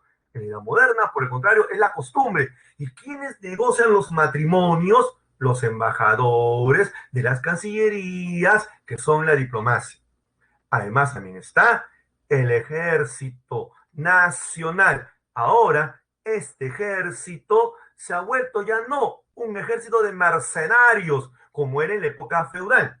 Ahora es un ejército permanente que tiene un sueldo pagado por la corona. ¿Se dan cuenta? Entonces, reciben un sueldo de la corona. Pero esto no se hubiese podido lograr sin los grandes principios que articulan el absolutismo y el Estado moderno. Uno, el regalismo. ¿Qué implica el regalismo? Bueno, pues el regalismo implica, ya que, voy a escribirlo acá porque es importante como principio, es la preeminencia del rey. Eso, la preeminencia del rey. Es decir, el rey gobierna sin obstáculos. El rey gobierna como le da la reverenda gana. La cuestión es, ¿y por qué el rey gobierna como le da la reverenda gana? Bueno, pues el rey gobierna como le da la reverenda gana porque él concentra el Estado. Es justamente esa famosa frase que muchos creen que pronunció Luis XIV, que en realidad nunca la dijo, ¿ya? Él ejerce la concentración del poder. La famosa frase de el Estado soy yo, que en verdad Luis XIV nunca la pronunció. Y el providencialismo quiere decir, ya, que yo hago lo que me da la gana porque el Estado soy yo por justamente la divina providencia, ¿ya? Divina providencia, que viene a ser justamente, ¿ya? El designio divino de Dios. ¿Quiénes serán los grandes teóricos que encumbraron esta idea? Bueno, yo diría que el antecedente es Maquiavelo. Eso no hay que objetar. Pero sus máximos representantes son Bossuet, que fue el que ordenó esa idea del origen divino, ya yendo un paso más adelante de lo que se pensaba en la época feudal, y Tomás Hobbes, el Leviatán. Ustedes lo saben mejor que yo por filosofía, el Leviatán, en el cual hay que ceder la libertad en un monarca fuerte. Por eso que es tan importante esto. A ver, antes de hablar de las monarquías y ya tocar el último tema, volvemos a nuestro otro PPT para no quedarnos con nada en el tintero, ¿correcto? A ver, aquí está la monarquía absoluta, el poder absoluto, por el cual se somete a la nobleza, hemos dicho las cortes, se ejerce un control pleno de todos los poderes, ¿ya? Hay una centralización administrativa a través de una burocracia profesional, tiene un ejército permanente y centralizado, ¿ya? Reprime las desavenencias de la iglesia, ¿ya? Hemos visto las sangrientas guerras de religión y además la alta propaganda, ¿ya? Vamos a ver las imágenes. Por ejemplo, esta es propaganda, la forma como es representado Luis XIV, el Rey Sol. Entonces, en ese sentido, digamos, ¿cuáles son sus principios? Ya hemos dicho entonces que el poder es de carácter divino. La autoridad del rey es absoluta. Él hace lo que realmente quiere. ¿Ya? Está sujeto a la razón. Se habla de la razón de Estado. Es un Estado moderno, es un Estado centralizado, es un Estado racional. ¿Correcto? El rey tiene un vínculo paternal con el pueblo, ¿no? El rey es como el padre de sus súbditos, ¿ya? La iglesia está supeditada al rey. El Estado soy yo, que es esta famosa frase que nunca pronunció Luis XIV, pero que se le endilga a Luis XIV. Aquí están los grandes fundamentos del absolutismo. Maquiavelo, que es importantísimo, ya que es el gran antecedente, Thomas Hobbes, ya, y Bossuet. En el caso de Thomas Hobbes, ya, hay que, en el Leviatán, ya, el gobernado debe renunciar en favor del gobernante sus derechos. Y Bossuet, que habla que el poder es una voluntad divina de Dios hacia el rey. Aquí se puede ver a los grandes gobernantes. Vamos a ver aquí, repito, que no se me pase por encima. Ok, listo. Estamos con el tiempo encima. A ver aquí, ya. A ver, la monarquía española. La absolutista, que son los Austrias mayores, que son los más importantes, son Carlos I y Felipe II. Carlos I de España, Carlos V de Alemania, ¿correcto? Por su padre, él es un Habsburgo alemán. Por su madre, él es un Trastámara, ¿correcto? Bueno, pues con él se produjo las grandes conquistas de aztecas e incas, pero también se produjo las luchas religiosas con Lutero, que nosotros dijimos que culmina con justamente la paz de Augsburgo y la tolerancia religiosa. Pero una guerra que no quiero dejar de lado, que es muy importante, va a ser su archienemigo, que será el rey Francisco I de Francia, al cual también venció. Su imperio era tan grande que él dirá, en mis dominios nunca se pone el sol. Lastimosamente, estaba enfermo de gota, ya no podía recorrer su gran imperio y tuvo que partirlo en dos. La parte alemana, listo, se lo entrega a su hermano Felipe, a su hermano Fernando. Ya él no vamos a hablar porque el tiempo no me da para más. Y la parte americana, española e italiana se lo da a su hijo Felipe II. Por eso que él consolida el dominio hispanoamericano. ¿Se dan cuenta? Ahora, un gran enemigo serán los turcos otomanos, ¿correcto? Y un gran triunfo contundente contra los turcos otomanos será en la famosa batalla de Lepanto, donde Cervantes perderá una mano. Pero tuvo una gran derrota también contra Inglaterra, la Armada Invencible. ¿Ya? Vamos a ver aquí rapidito nuestra otra imagen para poder tener orden en esto. Estamos en los minutos finales, ¿correcto? A ver, aquí está Carlos V, su gran imperio, impresionante. Aquí está su abdicación cuando él renuncia a la corona, se retira a un monasterio. ¿Ya? Luego están los grandes dominios de Felipe II, ¿no? Él recoge esta frase, en mis dominios no se pone el sol, de su padre Carlos V. Con la reina, a ver, él estuvo casado 6 meses con la reina de Inglaterra, María Tudor. ¿Por qué 6 meses? Porque se murió. No, y además él era también rey de Portugal, porque su padre Carlos estaba casado con Isabel de Portugal, así que era un imperio enorme. Él quiso casarse luego ahora con la hermana Isabel, la cual lo rechazó, fue el pretexto para la guerra, donde va a ser derrotada la famosa Armada Invencible por Inglaterra. Bueno, pues ahora veamos rápidamente Luis XIV, el Rey Sol. Decían Rey Sol, que es el máximo representante del absolutismo, porque él, cuando era Delfín, su madre, ¿ya? Y Mazarino lo designaron representante de las artes y las letras, por eso lo llamaron Rey Sol. Su máxima obra imponente, además de convertir a Francia en la gran potencia del siglo XVII, va a ser Versalles. Pero también tuvo una guerra donde metió sus narices. Ya casi acabando su mandato, quiso intervenir en España, apoyando a Felipe, que sería luego Felipe V, Borbón. ¿Por qué? Porque Luis XIV era un Borbón. Esta guerra la hablaremos con más calma cuando hagamos reformas borbónicas, ¿correcto? Muy bien. A ver, antes de ver la ciencia moderna, vamos a ver nuestra otra presentación aquí. Vamos ya cerrando la clase de... A ver, por aquí. Por aquí. A ver. En el caso de Francia, Luis XIV, el Rey Sol.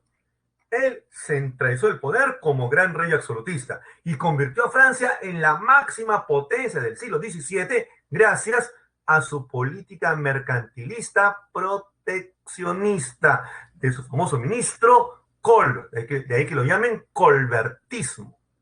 Además, intervino en la Guerra de Sucesión Española buscando encumbrar a los Borbones en el poder español, que al final lo logró, pero siendo derrotado en una guerra contra Inglaterra, ¿correcto? Ahora sí terminamos con, hay que ponerlo como título, la llamada revolución científica, porque el siglo XVII será el siglo de la revolución científica, ¿correcto? A ver, entonces, digamos lo siguiente. A ver, en el plano de la astronomía, Copérnico, la teoría heliocéntrica que coloca al centro como centro de todo, al Sol como centro de todo, alrededor del cual gira la Tierra, ¿correcto? Ya, desplazará la teoría ptolomaica, que era la geocéntrica, que colocaba a la Tierra como centro de todo, ¿correcto? También me importa destacar la imagen de Descartes, y esto lo voy a culminar con mi otro PPT, antes de lanzar ya la encuesta. Y aquí terminamos, ¿ya? ¿Correcto? A ver, en primer lugar, la ciencia del siglo XVII, ¿correcto? Aquí surge el método científico, ¿ya? Observación, experimentación. El empirismo va a ser emblemática de la experimentación y Descartes en base al uso de la razón como elemento para acercarse a la realidad. Terminamos entonces ya con las dos teorías que hemos dicho, la tolemaica, que fue superada por la copernicana y verificada por Galileo Galilei, que es la heliocéntrica. Bueno, hasta que nos hemos llegado, lanzo mi encuesta. Listo, rapidito. A ver, encuesta docente, hagan por favor, ¿qué te pareció la explicación de la clase de hoy día? ¿Correcto? A, excelente, B, bueno, C, regular, D, malo, E, deficiente. Marquen, por favor, si fueran tan gentiles, se lo suplico. Ya me están presionando para retirarme, debo irme, lanzo así el resultado. Por favor, marquen, listo, resultado. Muy bien, gracias, les agradezco mucho, me voy retirando y queda aquí nomás la clase. Hasta la próxima.